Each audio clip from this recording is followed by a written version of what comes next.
I was talking to a friend. You have something in common. May commonality kayong tatlo. Pareho-pareho kayo, you were all raised by single mothers. Yes. Ano ang unique experience nyo having been raised by your mothers? Hailey, ikaw muna. Sa akin po, hindi naman po sobrang mahirap kasi hindi ko naman po inisip na wala akong tatay. Dahil ang nag-alaga po talaga sa akin before is si lola ko and lolo.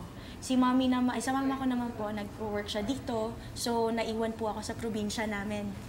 Ayun po, may probinsya po pala ako, Bisaya din ako. Okay. Kaya sabi ko kanina, maupay ang kulupay yung atanan. Walang point ng buhay mo na hinanap mo ang father mo or you looked for a father figure? Lately po, parang nagwa-wonder lang ako ano kayang feeling ng buo yung pamilya. He's watching. What would you tell him? Pa, kung nasan ka man, mag-iingat ka lagi. Hindi ako galit sa'yo. Gusto lang kitang makilala. Pero kung hindi man pagbibigyan ng chance, okay lang din. Mag-iingat ka lang. Masaya. Thank you, Stay Hailey. safe. Thank Stay you. safe. That's right. Your story. Having been raised by a single mother. Yeah, my mom really did her best to raise me and my younger brother nang siya lang mag-isa.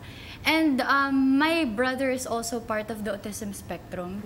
So, I understand how hard it was for her. Kaya, I really did my best to enter showbiz. Kasi, I think I have a chance here to help my mother, my brother, and my family. Okay. Kasi, nakita ko kung paano siya naghirap eh. And, alam mo yung feeling na ayaw mong nakikitang nahihirapan yung nanay mo. Ayoko nang ganon. So parang I wanted na someday, hindi na siya mahihirapan kasi andito ako for her. Wala man yung dad ko there to help us and support us. Pero at least we have each other. Galit ka sa dad? No. That's I'm good. very Okay. much in touch with my dad right now. I love my dad. And ako, tanggap ko din kung ano na yung buhay niya ngayon, how he is right now. And I support my dad. I love him. But there's just a different side of me na I just really care and I want a good life for my mom. Okay. All right. Lyja. Hindi po ako magsisinungaling. It's really hard po. Kasi at a young age po, nagka-cancer po si mom. So, kumbaga po, sa akin po ako po yung breadwinner ng family.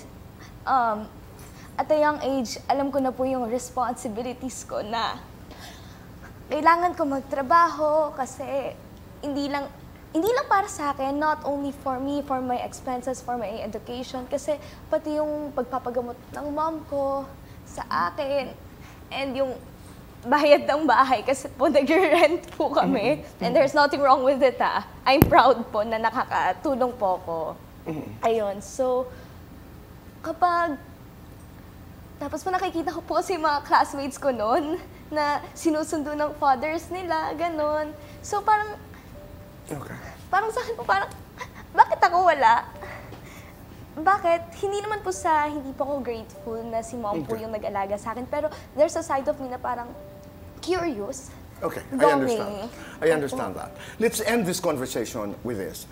Kung meron kayong itatanong sa dad ninyo, ano yun? They're probably just watching and they'll be able to watch this conversation. If you were to ask your fathers one question from the heart, mula sa puso, ano yun? Ikaw, Elijah. Bakit wala ka nung kailangan kita, nung kailangan ka namin? Okay. Lexi, what would you ask your dad? Are you happy for me and mom? And would you give me more chances to be with you? Hailey, ikaw, anong itatanong mo? Ayaw mo ba talaga akong makilala?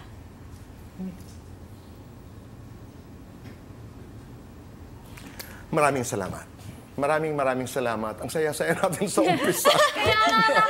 Maraming salamat. Ako may tanong ako sa inyo bilang pagtatapos. But I'm gonna give you flowers first. Thank you for being here. Salamat. Salamat. Talaga, ang bigay ko ganun. Maraming salamat. Thank you, Hailey. Ang tanong ko lang ay, bakit ang gaganda niyo? Maraming salamat.